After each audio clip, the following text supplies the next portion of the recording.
रूसी hybrid war को लेकर अलर्ट पर है नेटो। अटलांटिक महासागर में रूसी शिप को किया गया है ट्रैक। पुर्तगाल के विशेष क्षेत्र में रूसी ओशनोग्राफिक शिप। पुर्तगाली एयरफोर्स ने किया रूसी शिप को ट्रैक। बाल्टिक सी से अटलांटिक महासागर तक नेटो वर्सेस रूस की ये लड़ाई नजर आ रही।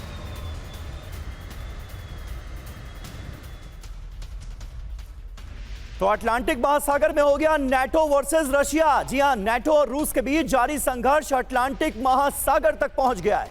पुर्तगाल के विशेष इलाके में रूसी ओशनोग्राफिक शिप को देखे जाने का किया गया है दावा। पुर्तगाली एयरफोर्स के विमान ने रूसी ओशनोग्राफिक शिप को ट्रैक किया है। सी केबल पर रूसी हमले की आशंका की वजह से नेटो ने यह गश्त बढ़ाई है। बाल्टिक सी के बाद अब अटलांटिक महासागर में सी केबल को खतरा है। सी केबल पर खतरा मंडरा रहा है। ऑर्गेनिक खेती में है 30% तक का मुनाफा, लेकिन इसे करने के सही तरीके क्या हैं? अभी डाउनलोड करें फ्रीडम ऐप और बने ऑर्गेनिक खेती में एक्सपर्ट। केबल सी पर हमला कर कम्युनिकेशन ठप करने की रणनीति हाइब्रिड वॉर का हिस्सा है। और हमारे साथ तमाम खास मेहमान मौजूद हैं। प्रोफेसर अमिताभ, ये केबल सी पर अटैक करके कम्युनिकेशन नेटवर्क जो ध्वस्त करने की प्लानिंग है, ये अपने आप में बहुत बड़ी है और इससे कैसे आने वाले वक्त में बचा जाएगा, ये एक बहुत बड़ी चुनौती है।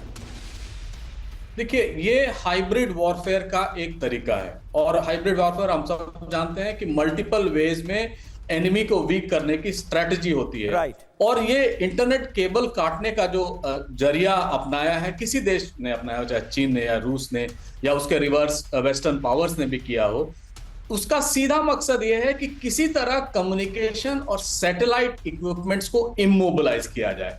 हम सब ने देखा है इस लड़ाई में जो सबसे ज्यादा इंपॉर्टेंट रहा है वो ड्रोन वॉरफेयर। और ड्रोन वॉरफेयर का बैकबोन क्या है? Internet infrastructure.